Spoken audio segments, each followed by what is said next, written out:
જમ્મુ અને કાશ્મીરમાં ભાજપે પહેલગામ પીડિતોની યાદમાં હવનનું આયોજન કર્યું। જમ્મુ અને કાશ્મીરમાં ભારતીય જનતા પાર્ટીએ પહેલગામ આતંકી હુમલાના શહીદોને શ્રદ્ધાંજલિ આપવા માટે હવન અને શ્રદ્ધાંજલિ સભાનું આયોજન કર્યું હતું। આ કાર્યક્રમમાં પાર્ટીના નેતાઓ, કાર્યકરો અને સ્થાનિક નાગરિકોએ ભાગ લીધો હતો। હવન દરમિયાન શહીદોની આત્માને શાંતિ મળે અને દેશમાં શાંતિ અને સુખાકારી રહે તેવી પ્રાર્થના કરવામાં આવી હતી। આ કાર્યક્રમમાં હાજર રહેલા નેતાઓએ જણાવ્યું હતું કે આ હવન માત્ર ધાર્મિક વિધિ નથી, પરંતુ દેશભક્તિ અને શહીદોની કુરબાનીને યાદ કરવાનો એક પ્રયાસ છે।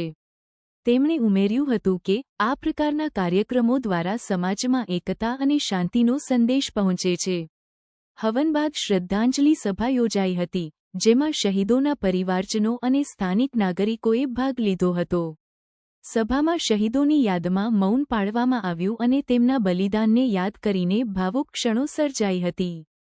પાર્ટીના નેતાઓએ શહીદોના પરિવારજનોને આશ્વાસન આપ્યું કે સરકાર તેમના સાથે છે અને તેમને તમામ મદદ પૂરી પાડશે।